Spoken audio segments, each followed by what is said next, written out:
Welcome to SGDC.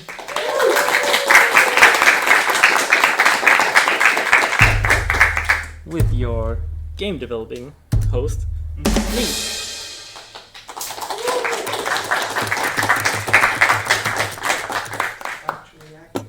And yes, first up is Lene to show her some swag.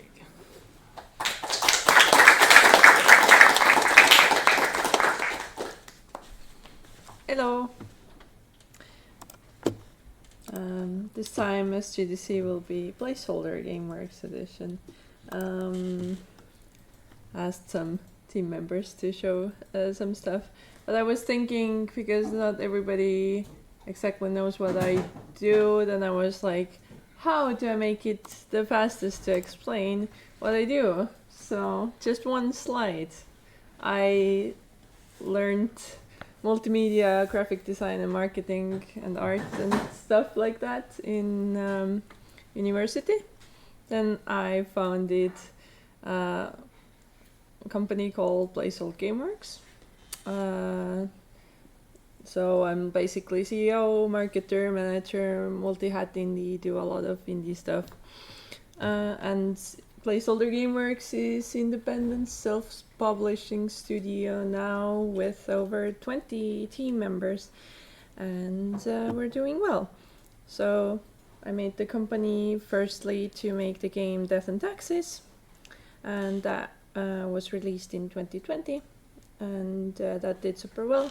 So now we were able to do 2 more games because of it. And we are working on 2 games called Broken Alliance and Craft. And they will probably release soon. For Broken Alliance, I'm art directing and doing some art.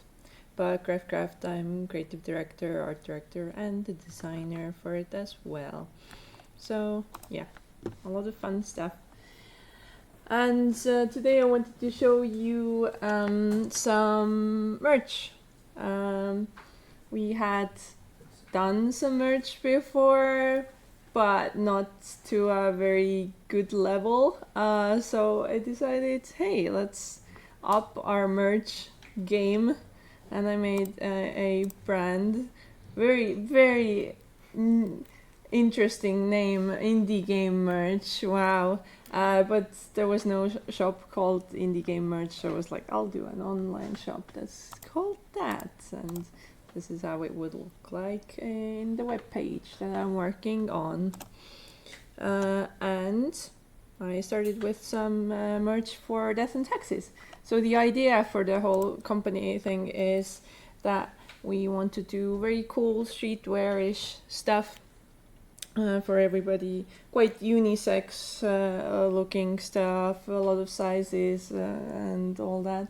So at first for our games, but maybe anybody wants to have their own merch also on our game, on our site, because if we set everything up and it's like quite automated and works, then I feel like maybe working with some other indies would be lovely as well to have some in there. So firstly, I made some Death and Taxes stuff, and this is a hoodie with an all-over print. And this is how it looks. It's called Live or Die, basically, hoodie. And I also made in the same style some pants, also unisex stuff. We have female and male versions of these boots as well. And then some t-shirts. Don't ask me about the plant department t-shirt.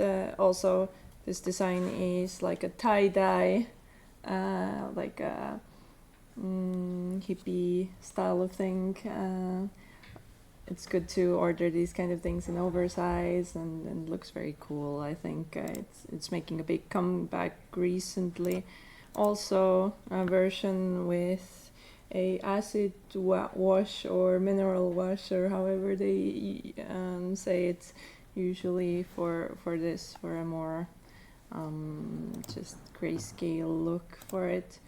The most colorful one, the regular Death and Taxes logo one, because it also kind of looks like, with the tie-dye, looks like the watercolor background of the logo itself originally.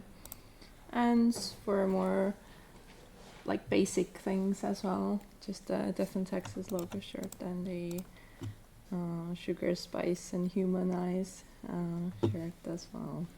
So yeah, these were the things that I did last week. Yeah, I'm having a lot of fun with some things. Some things I'm having a bit less fun figuring out how taxis work all over the world. No taxis were in the game of Death and Taxes, but I guess I have to deal with them in real life, unfortunately. So yeah, that's me. And does anybody have any questions? Yes. When can we order stuff? I think if everything goes well, it will be going up like in a week or so. I'm still talking with our bookkeeper and with some customer services about some things, but mostly things are set up. So in the best case scenario, very soon, because they will be print to order kind of things. So automated, I don't have to do anything. Luckily, more if it will be running, it will be fully automated. So that's nice. Yeah. Anything else? What materials are the t-shirts? Raise a hand before you. Yeah, okay. Raise a hand? Yeah. No, it's good. Just don't shout it out. But I can answer. The t-shirts are all made out of 100% cotton, and the t-shirts are so. They are, I think they were sustainable cotton, but I will have to say all of the all-over print things do have to be from synthetic polyester material, because it's not possible to do things with cotton. So not the most happy always about polyester as a thing, but I think I will. To offset this, we will put a small percentage of environmental donation for these products as well, because I deeply care about not being bad to the environment overall. It's not the worst thing, but I just feel like wherever we can, I would like to use more sustainable materials for our products as well. Yes? How did you figure out a way to get in contact with someone who basically has the automation set up for all the t-shirts and stuff? So there's multiple ways to do it. Currently we are gonna use Printify. I was just looking around online for different setups, like just googling that. We did do a different setup some time ago, which used a very similar thing that was Printful and Etsy together, but that was generating too many bills for us. It was a bit messy, so I found out that hey, that's not the best solution for us. So now I'm setting it up. Currently, not 100% sure if I will go with Wix and Printify. Maybe I'm gonna use Shopify and Printify. So I'm just looking into the things and seeing what's the best solution for this. There's multiple like print on demand things, but why I went with Printify was actually mostly because of their catalog of items you could print on, that they were very flexible and they had a lot of cool things that makes it easier to make kind of a not just only just regular like shirts or mugs kind of, but also have these kind of tie-dye things and all that kind of stuff. So I was very happy to find that. Thank you. Okay. Thank you then.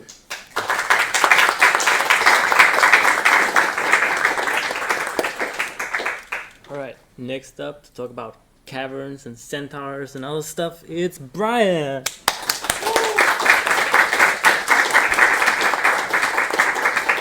Someone wooed in the back there. Fan of centaurs, clearly. Let's go. So Lena was talking about Craft and Broken Alliance, that we're working on that. So I'm going to share stuff from both games. First up is the Centaur combat unit. So there's a whole bunch of animation sounds that are going to play in a row. An idle sound, a walking sound, a special stampede, an attack, a hit and a death. And I'll play through it a few times. It's quite short. Oh, let's unmute it first.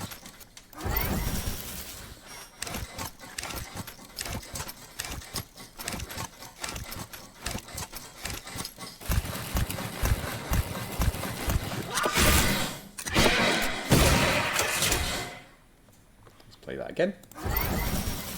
So hover idle, walk.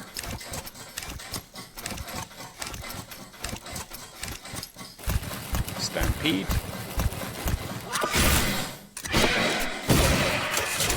Yep. So that's the Centaur unit. I've all worked on a whole bunch of other units before this and shared those at SGDC. Next, moving on to more Broken Alliance stuff, but voiceover this time. So I'm going to share some samples of the voices for the 4 primary faction leaders. A couple of them are finished and some of them are test lines. So this is Forge, the kind of machine-based faction, the synthetic one. And this has some vocal effects on it. Forge takes no offense. We admire a fiery spirit. You would go far in the embrace of our augments. Forge has been summoned here, presumably by one of you. Why, pray tell, when we have celestial goals to accomplish? That's a Meridian, the Forge faction leader. Next up is Pico the Exuberant, the head of the tropical, very kind of raw, kind of bestial faction, the Paradise. This is voiced by me, because we couldn't find anybody else, and I seem to actually suit the voice according to the writers. You have the nerve to condemn others, Ornir, leader of a band of murderous marauders who burn our forests and loot our lands. We see you as the warning you are. Your forgotten nature refuse the organic and violate the sacred balance with rotten artificiality. The future you promise is death incarnate. Next up, the Murmur of Madness, which is the leader of the horror faction, Phobos. I'll play a tiny bit of this because this is a full test run. But the first voice that you hear will be the voice. There may be some effects on it by the time I'm finished with it, but this is the raw voice by Jonathan Cox. Certainly. Age of capital of the forgotten people. But we remember. Funnily enough, he added his own echo into the test voice. That's something I will do in post. I'll jump to this other voice, which we're not going to use, which is, like, ridiculous. Certainly. Age-old capital of the forgotten people. But we remember. It's great. It's a bit too deep. It unsettled me a little bit too much. I don't know how someone would be able to sustain that for a lot of lines. Next up is Ornir, which is the leader of the more traditional Anchorage faction, which is kind of based on a mix of Japanese and Nordic kind of influences. So it's the most human vanilla faction, kind of. The Council of Anchorage has issued a directive. Cease use of unapproved magic under punishment of death. For there to be peace, all factions must agree. I'll stop it there.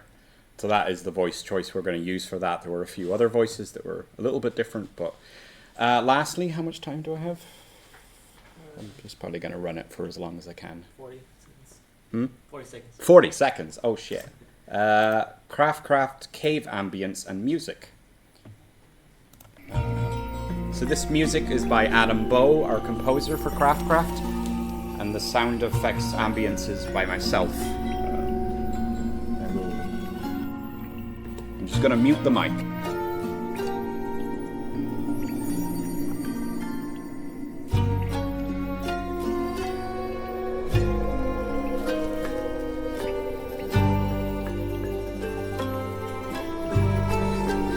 will say the floating dust motes on the thing are just an effect I put on, so they're not in the final thing, but I just thought it'd be nice to look at. Has anybody got any questions? I can let this run while, if there are any questions.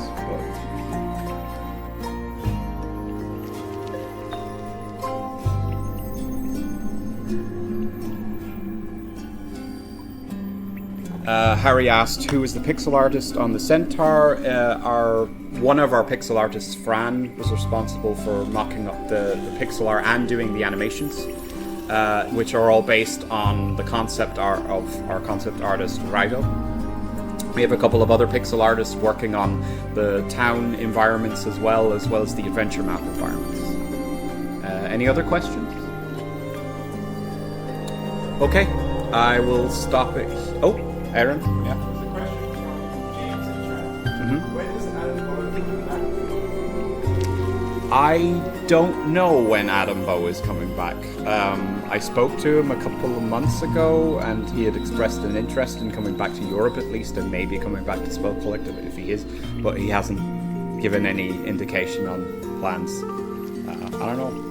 Hopefully soon, or hopefully before the release of games, or at least some of the games. You know. Any final questions? Otherwise, I can just stop it here. Okay, thank you.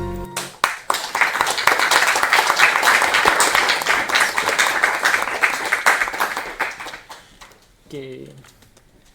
Next up is Bram. I don't know how we're gonna do this. Okay, video. Cool. Alright, give it up for Bram. Good evening, everybody. My name is Bram. I work on Graph with Linux. I wanted to show y'all the new grinding system that we got, and I'll try to explain as I'm doing it what it's doing. Hopefully it will all make sense. So here we got our Godot project. We have like a lovely little debug situation for us, just to show off this new feature. We have a little blade here and our grindstone, and when we click and drag, we kind of start sharpening it, which is really cool and provides a lot of feedback with the sound, a little bit of feedback with the way that the texture is changing. And some of you might notice there's like the little line that you see there. That's the texture that we're sending to the GPU to kind of like show which part of the texture we have ground down, kind of in a texture painting kind of way. And then you also see at the bottom there a tinier dot that's kind of like the last kind of view that our cursor has there. And depending on how sharp it is underneath the cursor, you will see that little circle that represents our cursor change color. With green being kind of like good, but once we're past that green, I hold that for a minute, it gets yellow, which is kind of like the gold standard thing. And you'll see if I move over here, there's a little bit of yellow there. And that kind of tells us that it's like perfectly sharp. And that feedback also gets kind of represented by that like little bit of shining that you see there.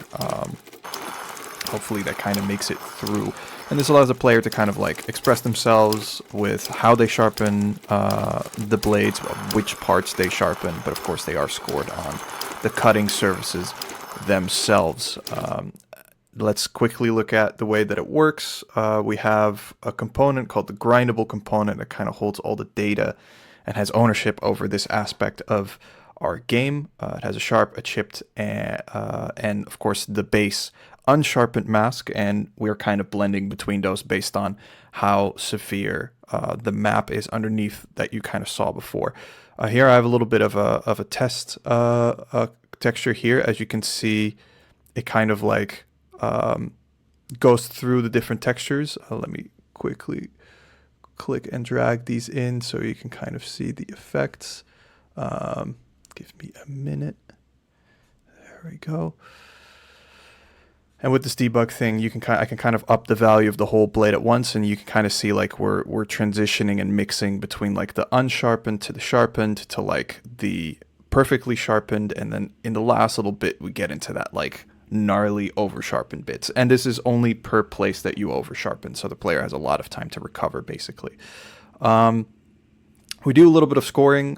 We do that by using this mask. We basically only take the sharpened bits in that area, we take the average opacity of that area, and then we plot it on this quality curve, meaning if it's half opacity, it means that it's perfectly sharp. And when it gets way past that point of kind of like being over sharpened here, that's when we start getting into the bad scores again. That way we can relay to the rest of the game and kind of show that the player did a bad job, at least in some part of the craft. I hope all of that makes sense. I hope that makes y'all a little bit excited to play Craft in the future.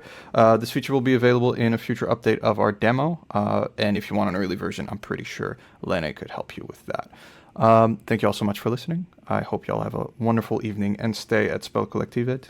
Hopefully I'll see y'all in a future SGDC. But until then, goodbye.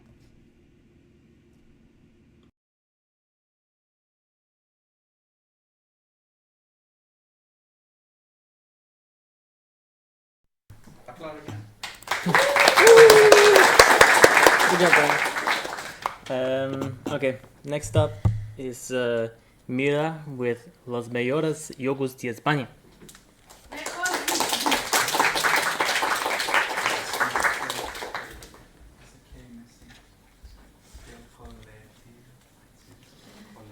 Ok, ¿dónde estoy?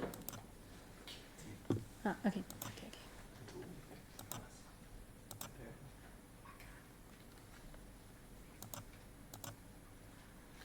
Okay, so hello, good evening. Now I'm going to talk about the hottest Spanish games of the decade. When I say decade, I mean from the 2020 on forward, okay? So, yeah. So the first game is Avatar. It was released on July 2024. It's an action-adventure game when you where you fight demons and monsters and then you try to send them back to hell because somebody released them for some kind of stupid reason. And you are trying to send them back. You can choose between 4 heroes with different abilities and different power sets, and you can play on several different platforms. Funny story, this game was made in Game Maker, and the portability was made by the Handusoft studio. The Handusoft studio has worked with several Spanish games, including Farlands, and right now you can buy both on a pack in Steam. Yeah. Oui. Yes. The second game is the mini piece of Mr. Q. It was made in it was released in June 2022, but the original author, Nacho Rodriguez, has been working in this game for almost a decade. He has made by hand all the drawings, all the animations you have seen have been made by hand by him. You can check his Twitter account and see all the progress and all the sketches and drawings that he made over the years to release this game. Pani Federico, or Brett and Fred, how most people know it. It's a platform adventure game, and it's a cooperative game.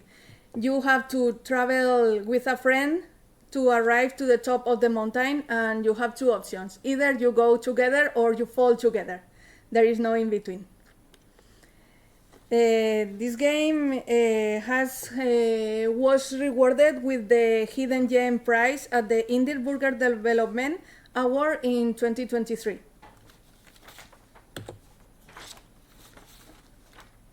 Pasas? Okay.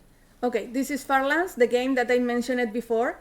This game was developed by Eric Rodriguez and his team of 4 people, if I remember correctly. Yeah, 4 people.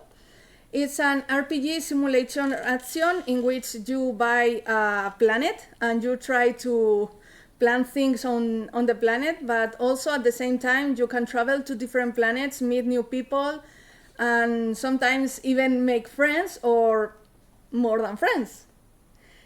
Eric Rodriguez is a famous YouTuber in Spain, and if you understand Spanish, it would be very interesting to check his YouTube channel because he has been talking about the development of Farlands for over a year, and it's very interesting to see the videos in which he talks about the development and all the good things and all the bad things that had been happening during the development of this game. Also, he will be at Gamescom in Alemania in case you want to say hi.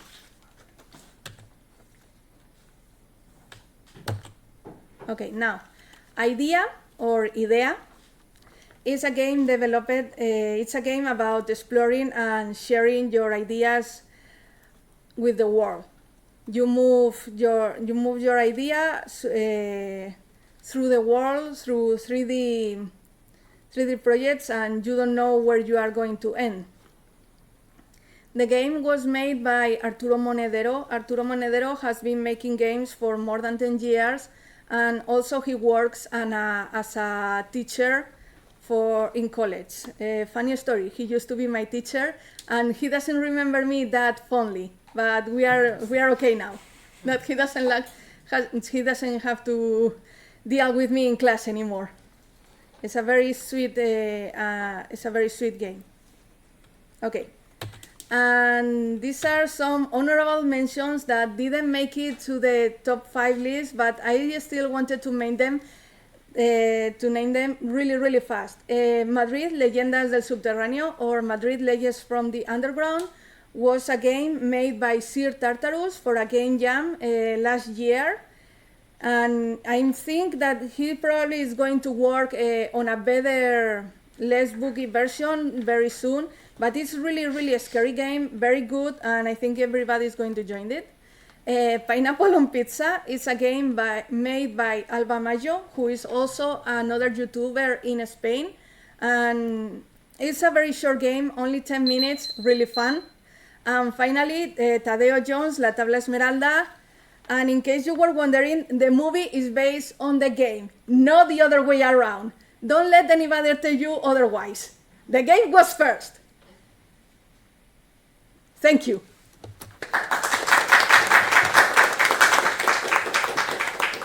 Wait, any questions? Well, I think Alvin was first. No, Danny. Sorry, Danny. Alright, well, if you have to pick one, like, which one is your, like, favorite of these? Ooh. I think I'm going to say Avatar, because Javier is probably watching this. Yes. I saw some of the slides had like available here text, like clickable. Yes. Will these slides be shared? Yes. I'm going to slide the shares, and even if you see available here, it's for the Steam page. But most of these games are available also on different platforms, like Farlands, Bread and Fred, and Avatar are all of them available on Nintendo Switch. Avatar is also for PS5, I think. So yeah, some of the games, you should check them because they are available for different platforms. But yes, I'm going to put the slides on the Discord server really soon. Okay, any more questions? No? Okay, thank you.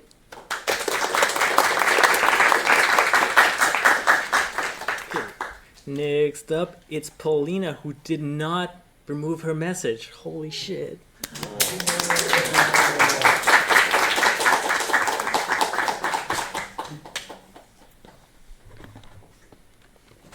Hello.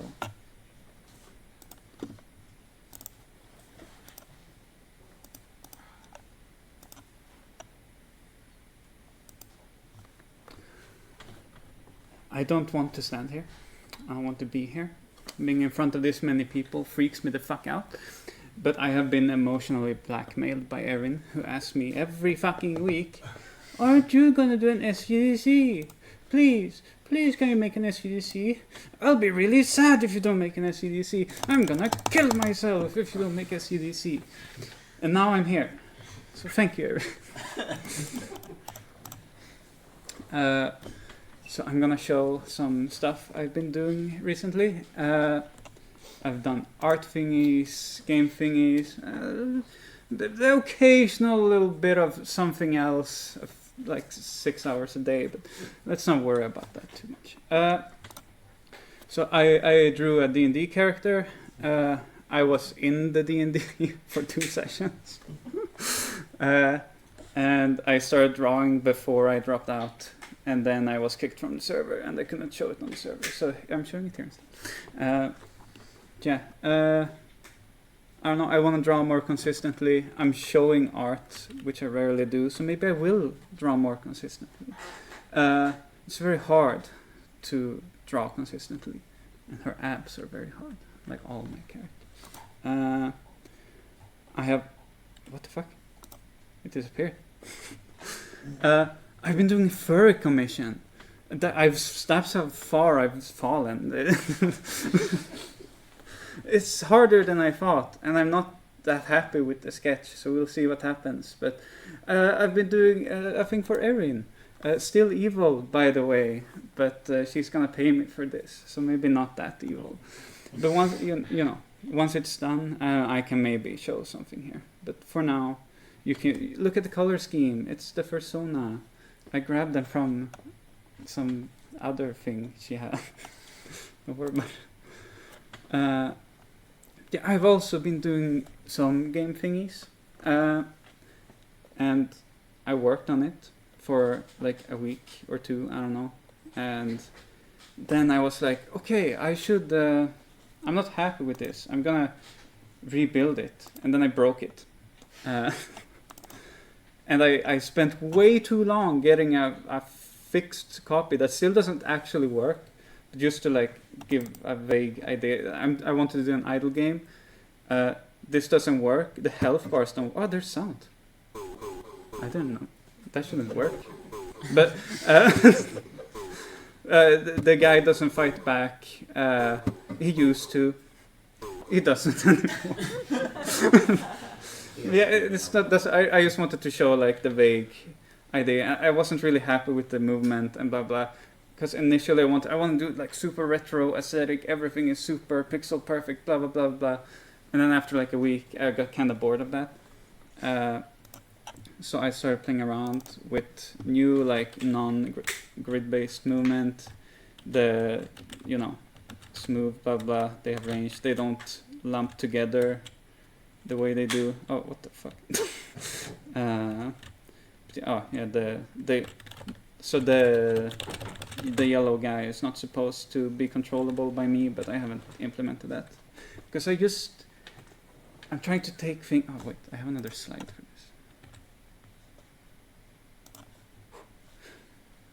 this. I'm gonna show that later, because I spent too much time. But either way,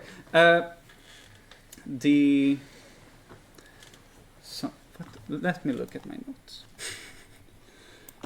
I started doing things, properly. I've spent like a week making a plan, playing things out. Like, how should this system work? Maybe I shouldn't just have a really long script with everything. Stuff like this. And I'm still not as far along as I was on the older version when it worked.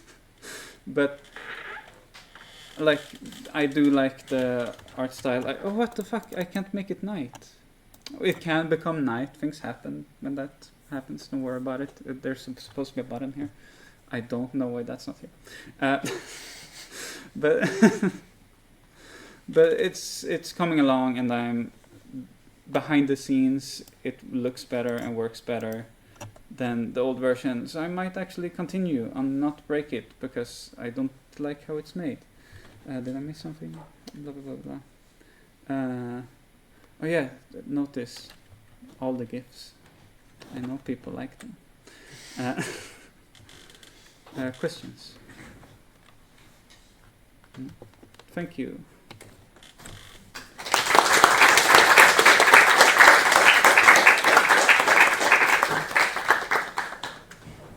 Alright. Next up is Outlaw Kingdom Milestone from Saber.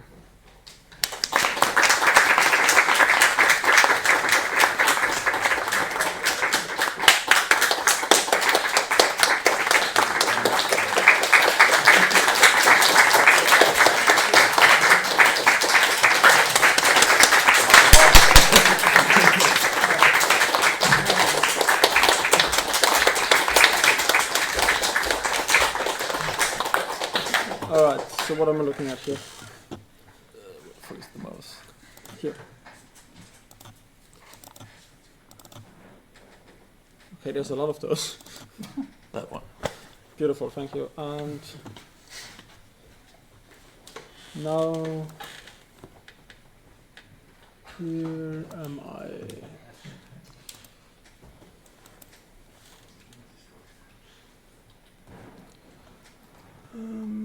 And now this is in Swedish, but still. Alright. Yeah, we finally finished milestone 2, which means nothing to any of you. But the main goal of that was to finally be able to have a fight. And for that I made enemies and VFX. So I've started with making some peasants, which are our favorite enemies. They are very nice and robbable. They are friendly and happy, which hopefully gives you the will to rob and kill them for the little goods they have. There will likely be a lot of them, so they come with different like headpieces and different body shapes, so they don't all look the same.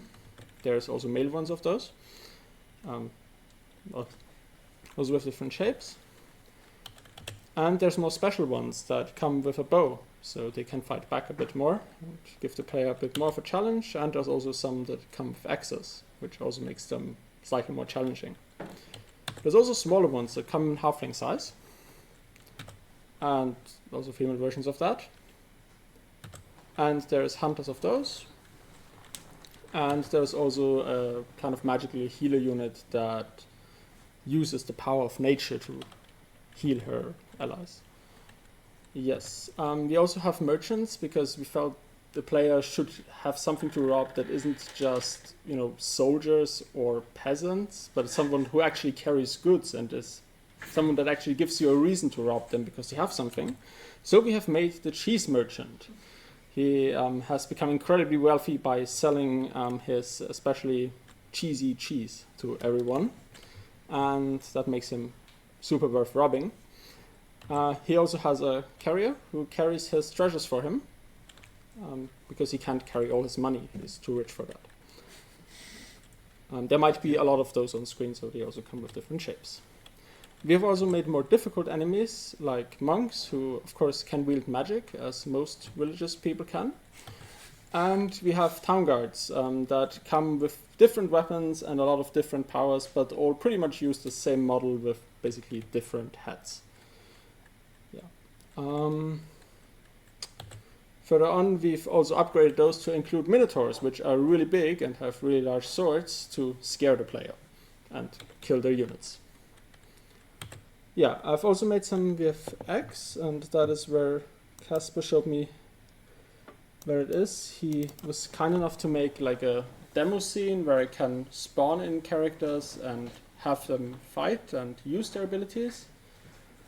Now, this is made in Unity, as you can see. And so here we are. So I can select a character, for example, this one, and spawn it in, and it will then attack the target dummies. And it has normal attacks, and basically that unfortunately is not visualized yet, but they have like a counter where they get like a charge on each normal attack they do, and with certain amounts of charges they will cast like special abilities like this fireball or this barrage of like little things. And yeah, we've made like different magical units. Let's see, what do we have here?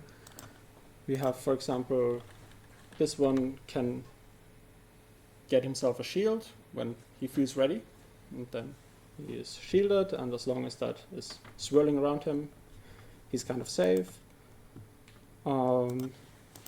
This one shoots lightning bolts, smaller ones at first, and when he is ready, he shocks a lot of people. We also have the very big ogre, which clobbers people with a tree and throws rocks at them, and clobbers them again, throws more rocks, and also punches them really hard. And we have done the same thing for the good guys. So here is the monk we saw earlier. It like throws its religious energy at people and heals its allies. Yeah, it only does like that. These two things. We also have a wizard on the guards that just explodes things for fun. Yeah, and just the very normal units, for example, if we have like the peasant, they just hit things and they get like a tiny little thing. Yeah, and something cool Casper's also made for this is... Oh my gosh. My time is over? Yeah. Just I will show this really quickly so you can appreciate Casper. So you can spawn a battle where you get like a shit ton of them and they just attack each other like that, which, I don't know, is fun but also kind of useful because it gives me an idea of what this looks like in a larger setting. Also, these get a buff whenever they kill someone, so they start glowing redly. Alright, with that, I think I am done. And, yeah. Is there any questions? There seems to be a question. Yeah, did you do the VFX yourself, or are you using some library of stuff to do I do them by myself. Okay. From scratch. Oh. Any other questions? Yes? How long have you been working on this project? On the project from, or just the part I presented? The part, this part. That's a very interesting question. Probably 1.5 months, it feels like. It's also a bit delayed with the presentation. I was supposed to present this 2 or 3 weeks ago. So it's all a long, blurry game developing mess where things kind of, yeah. Right. Do you have many more VFX things like that planned for it, or have you got a lot of pretty much any unit that needs it will get its own unique effects. For now, these are like the units we will have in the demo. So there might be some kind of mini-boss character that will be added that of course will need some, but for now I have to make a camp, and of course there might be buildings, like for example a smithy that also gets like a smoke effect or something like that. Yeah. Alright, then I will retreat.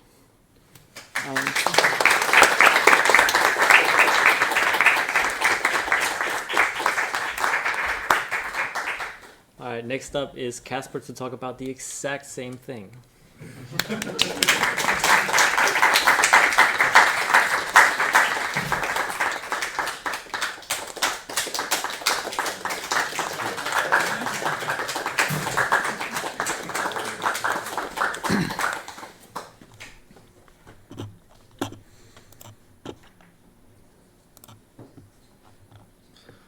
Well, I'm gonna show a funny little video.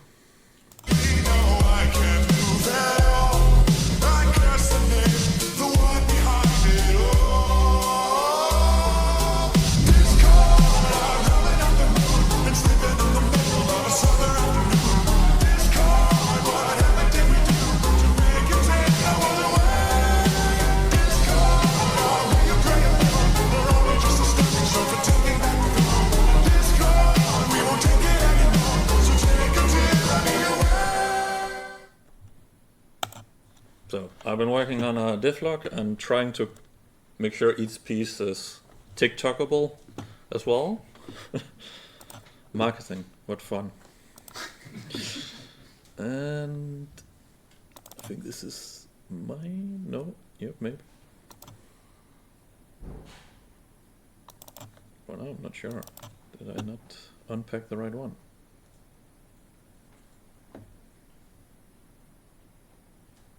Alrighty. So I've been working on the terrain, if this is the right one. Yes. So now we have rivers and bridges. So pretty much just making the tools so we can very quickly make those. And the new system is now you can click, look at the abilities, but now you kind of drag them around and can place them in the bushes. So you can actually make your ambush. We have the different attack groups working. I'm just gonna yeet all of them out quickly so we can see the chaos unfold.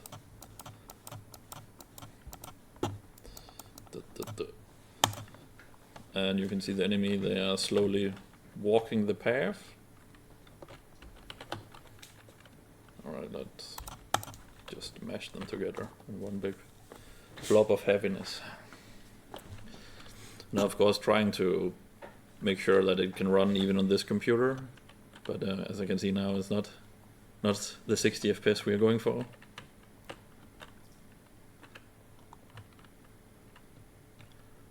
So we're gonna win. What do people think? Doesn't look good. Looks pretty bad. No one said that. Yeah, so that's pretty much what I've been working on, and then I have another funny little video. Let's go check on the intern.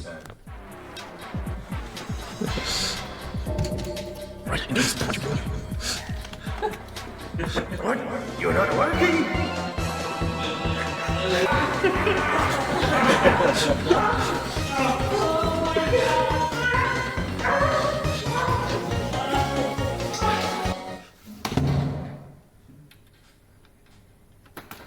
It is so nice to have interns, always brings a smile to my face. Do you wish to have an internship here? Send your resume to this email, apply today.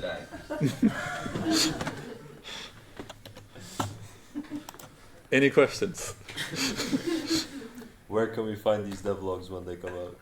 I will link them. Cool. The mail is real? Yes. Okay. Is the internship real? Yes.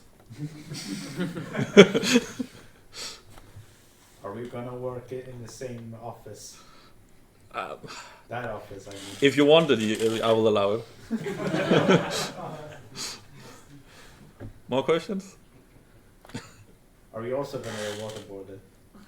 If you want to. Awesome, I'm in. All right. Thank you.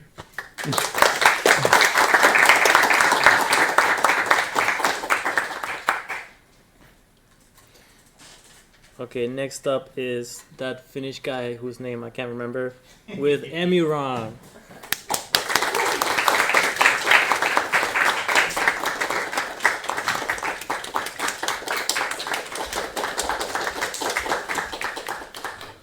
Hello everyone, I'm that Finnish guy who he can't pronounce, so that means Perttu. Let's see, I have some presentation. Oh, there's my name. Bildspel, uh-oh. Okay, so I'm the new guy. I'm Borb, aka Perttu. You can choose which one you like. I'm a solo indie, and I am from Korpijärvi, Finland, and it's literally means backwater lake. It's there in the picture. If you imagine that it's something like Vekkelsong, no, Vekkelsong is way bigger. So, so that's where I'm from, and I moved from there to study physics in Oulu. That's an actual city in Finland as well. And currently I'm a programming teacher. I teach C#, JavaScript, TypeScript, so web development and game development. And in my free time I do bouldering, sudokus and game jams. And I was warned beforehand that I should prepare some of my favorites, so I already included them here. So, because someone was going to ask them anyway. My favorite music is quite diverse. I listen to folk metal, death metal, black metal, folk black metal, and so on. And chiptunes. My favorite movies include, well, Princess Mononoke, The Matrix, Summer Wars, etc., etc. And it was the hardest one was to pick the favorite game because I feel like it changes every day. Currently, it says Super Metroid. I think Super Metroid and Undertale are maybe the top two, but there are other ones as well. So, I arrived here in Spelkollektivet on Monday, and for this week I'm accompanied by my girlfriend Siri, who is currently at the lake. What was it called? Fiskestadsjön, I think so. And she sent her greetings from there as this picture.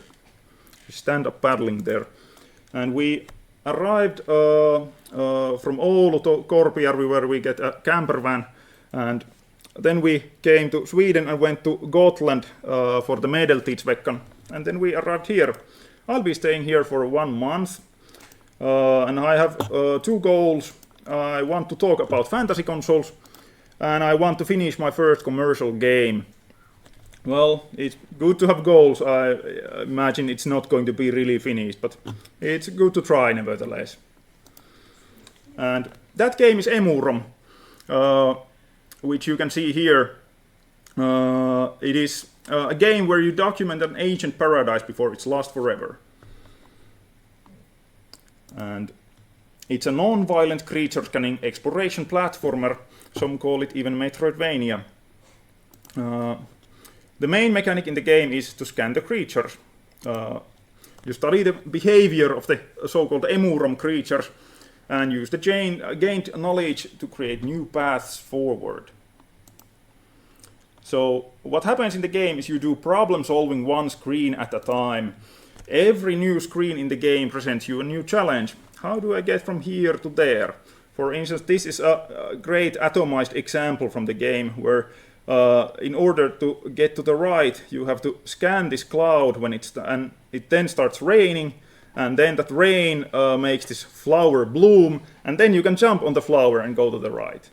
So there are many interlocking systems there at play.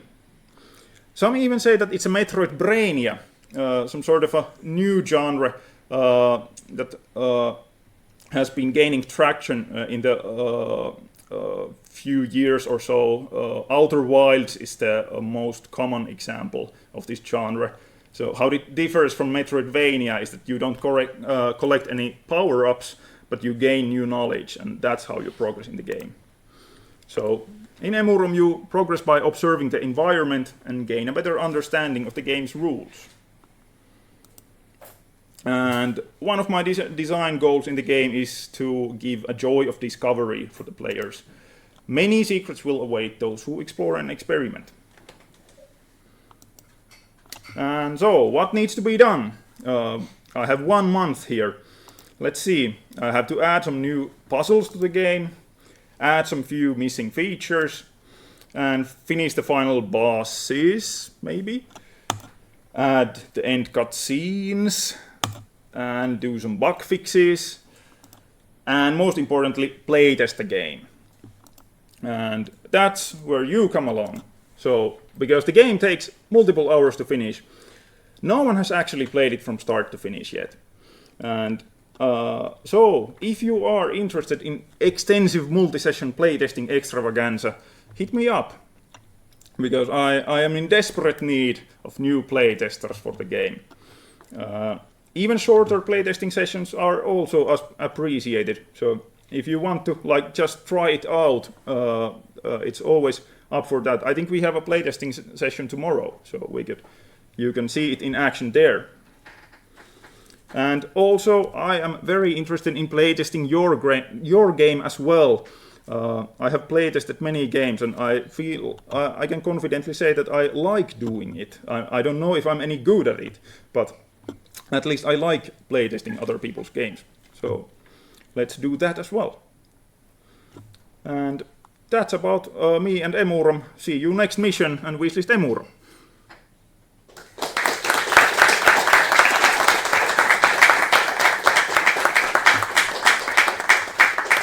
There we have the first question. What inspired the visual style of the game? The technology that I'm using. It's done on a fantasy console, TIC-80, which has its own set of limitations, like Pico 8. But it's a bit bigger than Pico 8. You can make a bit bigger games with it. There. How long have you been working on this game? 4 or 5 years. So I'd like to get it done soon. It was going to be just a small project, but you know how it goes. Yeah. Who was next? I'm not even sure. Maybe there. What levels do you teach? What levels? Yeah. What stages, ages and such. I'm I'm not teaching in any like schools. It's in a private company, and I'm teaching the unemployed. They are like short 3-month courses for getting people into the software industry. There. What is your definition of a fantasy console, would you say? A definition? Well, at least I advertise them as an emulator for a hardware that never really existed. So it's kind of just one executable that includes all the tool sets that you need for creating the game. You don't need separate editors or anything. Everything is included there, and they have their own set of limitations. How did you find Spelkollektivet? I don't even remember anymore. Like I remember when I studied physics that, I really want to go there one day. And I didn't have money back then, but now that I'm actually working, I just, hey, I have money. I can just go there. And I'm happy to be here.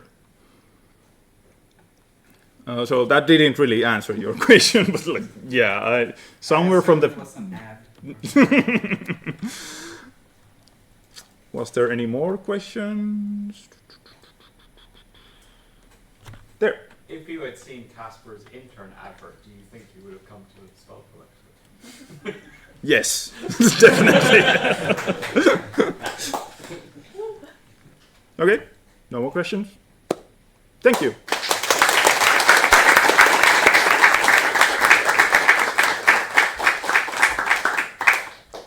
All right, next up we got some new people to the house, Miriam and Alexis.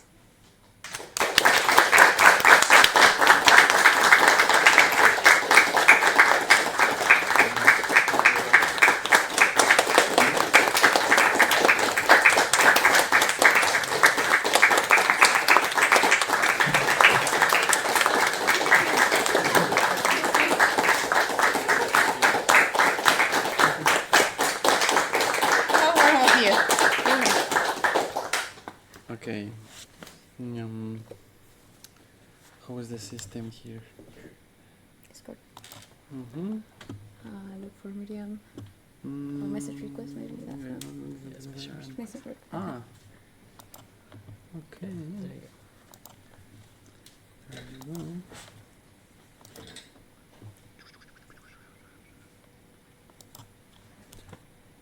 Okay. First. Hey, hi everyone. Nice to meet you. So we're here's Alexis. I'm Miriam Melgoza. And this is where you can contact us on our social media, but we'll get back to this slide. And we're from Querétaro, Mexico. And yeah, I know that's a daunting word because it's really long and it has a lot of odd characters, but it's really easy. It's just Querétaro, like that.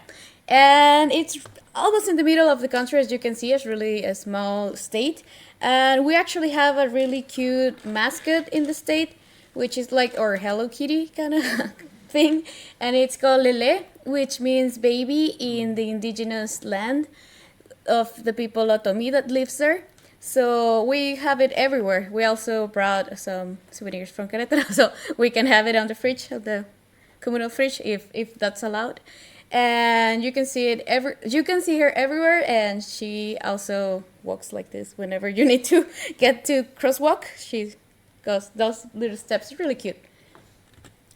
Okay, so I'll let Alexis talk. I would like to talk about ourselves as game developers because, well, we are from Mexico and we're trying to do our best, and that's why we are here at Spelkollektivet to do the video games in the Mexican way and bring it to all the people around the world. And that's this tree is a bonsai, and that's the word in English also. Yes. Okay, that's this tree is a bonsai. This bonsai is our little baby of a lot of IPs that are not in development yet, but we want to grow this tree as a solo developers, as a collectives. So as you can see here, I would like to talk about 2 games that we want to do here at Spelkollektivet that are King Bromo and Hell Canvas. the rest of the games are is a I don't know how to say it. It's like a major plan. It's a bigger plan. So okay. Well, I have something this to show you. This is a game that we made in 7 weeks. This is like 7 days. 7 days. Sorry, and this is a proto of King Bromo. That is the game that we want to do here, and it's already released in Steam, by the way.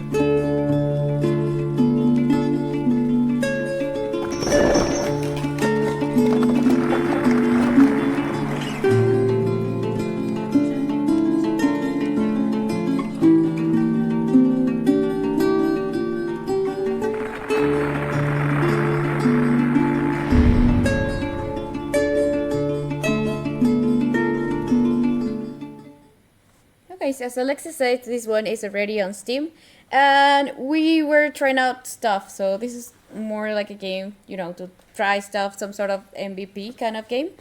And this is our effort to make the next one, which is King Bromo. By the way, I've been helping Alexis with art, but as indie devs, as many as you may know, we have several roles when it comes to really small teams.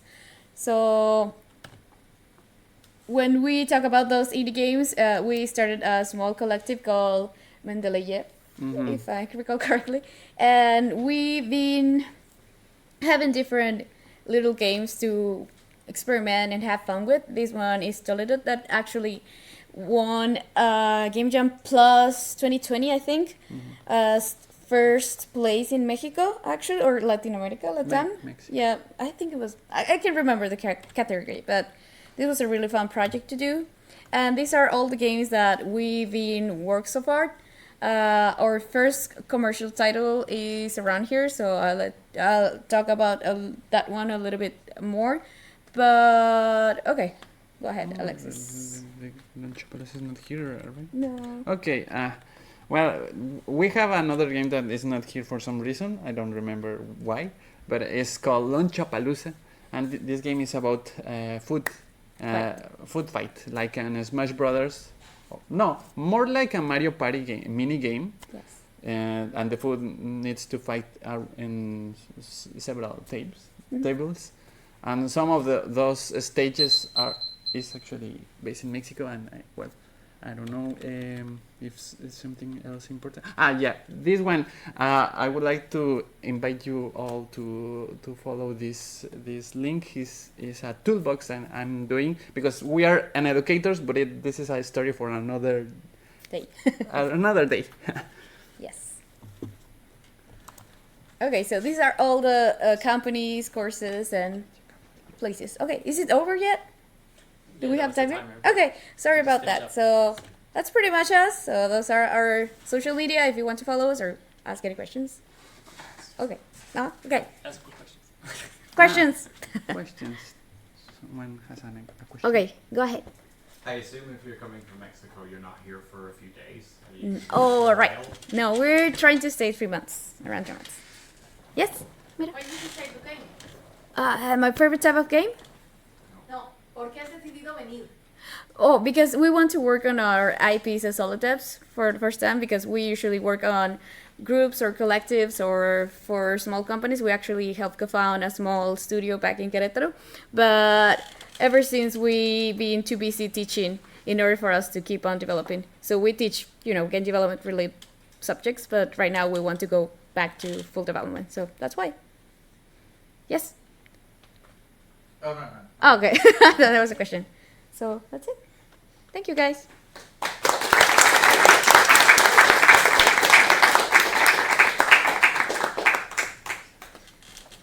Alright, next up is Andreas with a bunch of stuff and also goodbye. So.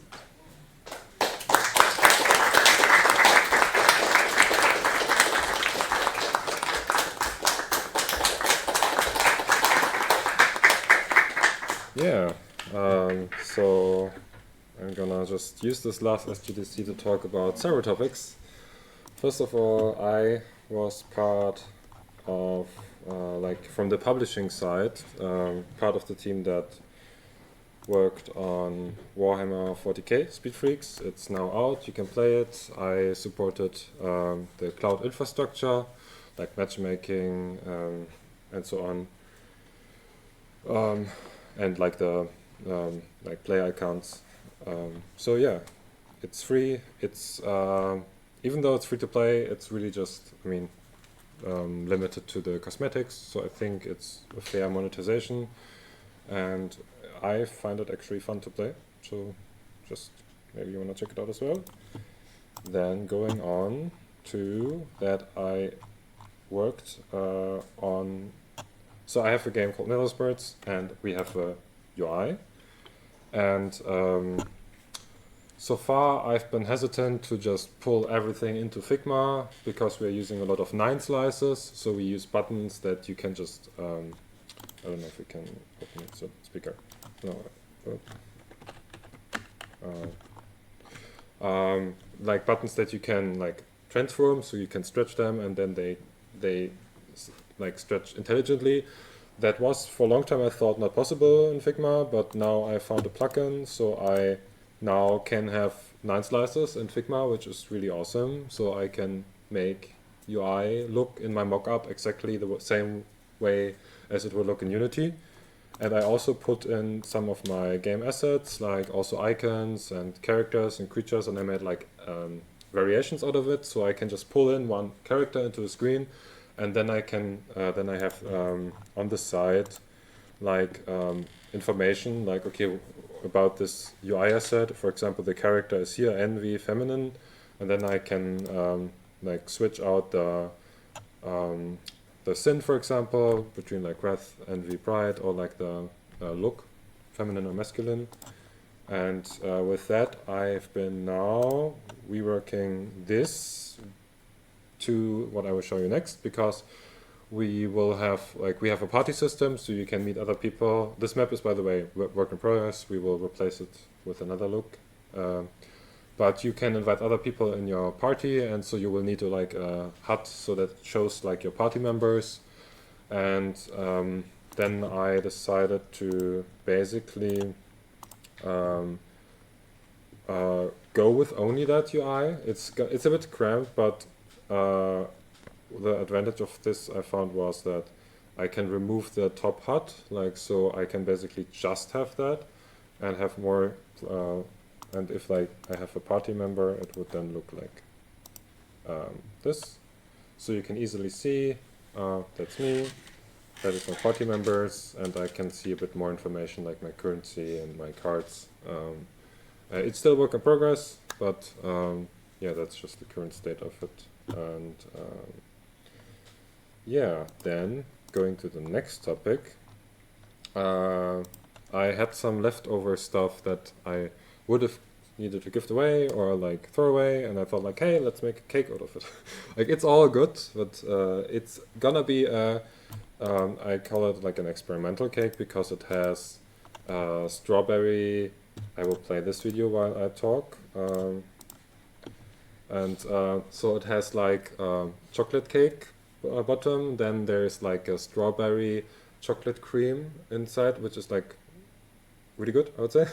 And then there is coffee cream, then there's another layer of cake, then there is a chocolate cream with M&Ms inside, and then there's another chocolate cake bottom, and then there is, as you see, freshly melted chocolate, Rittersport chocolate on top, and then there's gonna be like some fruits that you can put on top if you want to, and it will be served after SGDC. And with that, I'm just gonna say goodbye. Like, I was here now for 3 months, and it was really nice, and I will come back. It's not booked yet, so but I'm thinking about if it's still possible to book it. Come at Halloween Jam. I will probably only be like then there for a short time, because now I have a new strategy. I have like a plastic box in the long-term storage, so I can just come here with an empty, backpack and just be like, hey, and then I can go, and I don't need to get the more expensive flights. And so probably the next long-term stay would then be next year, like maybe beginning of next year, March, February, something like that. Hopefully then 3 months again. And with that, any questions?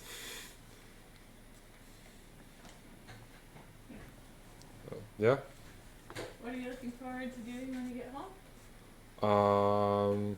Using my sports subscription, in which I can use more than 100 sports things in Cologne. So I can do bouldering and swimming and whatever, tennis, and yeah. Do you have an idea for a Halloween costume already? Haven't thought about it. I think I will think about it as soon as I have booked it, and but I would actually love to maybe do like a real cosplay, like anime-based cosplay. Yeah. So maybe the swords guy from One Piece. I'm bad with names. The one with the giant sword on his back.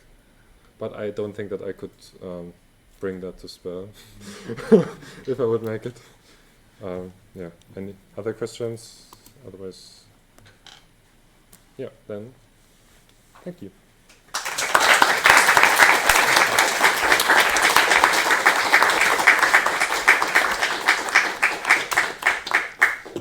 All right. Next up to talk about craft and leaving, it's me.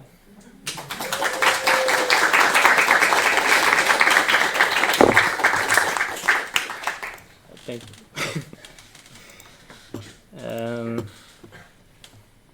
All right. Oh no.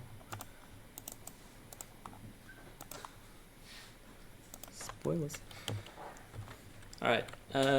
So for those who don't know, I have also joined the craft team, and yeah, I've been working on some stuff. So I want to just show that right quickly. So this is like the tavern where you go to talk to people. Obviously, this is not the correct art. You might even say that it's a little placeholder. I'm sorry. I'm very sorry. Next, I also was working on a notepad, which is like when you talk to people, they're gonna have like certain words that are gonna be waving, and you can click on them to save them in your notepad. But thankfully, I did get some art for this, so it's quite nice. I even made a little animation when you pull out your notepad that I like. Yeah, and then also I was working on drawers. They're very long drawers. Oh my god. Okay. But okay, then I've also been absolutely going ham on Munchie Mammals to finish it before I leave. And yeah, mainly that's been porting it to Switch. And also translating it into every fucking language in the world, which you can actually help with. I put a thing on Discord. It's all translated already, but a lot of it was ChatGPT, so it's like, I'm just, if anyone wants to comment and be like, that's a bit awkward way to say it, please do. Yeah. Next was the level editor, which it kind of works like this, like you have your level browsing view, and you can kind of create a level, you know, pick an object to draw with, and then you draw your little guy, and you can change the size, and then you can like set up goals and stuff. And then once you've made your level, you have to like play it through all the way, and once so you kind of prove that it's winnable. And when you do that, you can copy the level code, or you can upload it. Whoa, what the fuck? What does that mean? That's because of there's actually player-made levels in the game now, which means you can play the levels other people have made, which is currently just me, but you know, hopefully other people. Yeah, so that's a really cool feature that James helped with, because James put in a database. So basically, I'm uploading all these levels to the server in the basement, I guess. Yeah, but unfortunately, did not make it in time for Nintendo. They don't like last-minute stuff, apparently. Which brings me to the elephant in the room, which is that I'm leaving. So, yeah, it's kind of crazy, because I've been here since October 2022, which is a lot of days, and 1.8 years. And yeah, it's been quite the journey coming here to live in the middle of nowhere with all these lovely people and dogs and cats and lions and kangaroos and snowmen and mushroom princesses. So I just figured I would show some random events that I thought were really nice. I enjoyed kind of like taking tournaments and running, eating chalk. God bless. Won Brown Ball one time, that was sick. Learned a bunch of new stuff about game dev. Went to the gym. Watched Curb with Chris, who's the only one who's gonna get that reference. And went to some conferences, showed off the game. Flamed people in issues. Did a playtesting, eating cork dogs, barbecue, gingerbread Yugo. Very nerdy parties. I love that you're all such nerds. And Mario Kart tournaments. All this stuff is amazing. Yeah, and most of all, also I was working a lot, and I love that. And I released the game, which was awesome. And soon releasing it on Switch when the time comes. And generally, just living at Spell has been incredible, and I do consider it my home now. Yeah, but I gotta go. So, yeah. Questions? Yes, Matteo. Are you gonna come back? Yes, I will come back at unknown time in the future, but not too far from now, since this is my home. So. Marika. Where will you go and what will you do there? I'm glad you asked. So the reason I'm going is because I'm gonna draw a big triangle on the map. AKA I'm going to Burning Man with Remy and of course Jay, obviously. And then after that I'm gonna go to Brazil to meet up with Hugo. And yeah, then I'll come back home at some point. Pretty much. Other questions? Yes. Will we have a goodbye hangout party? Yeah, I guess. I don't know what to do, so if you have any suggestions, I have some amount of alcohol and I'm willing to share, but I don't know what format to put it in. Maybe I'll just get hammered on Monday. I don't fucking know.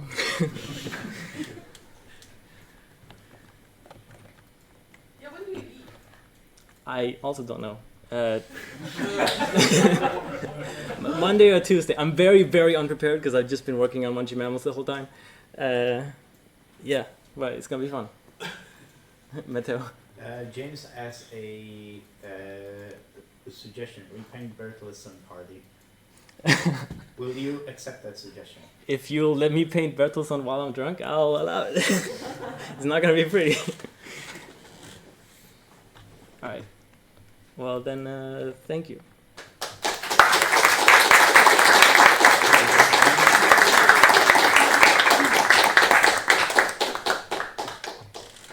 Okay.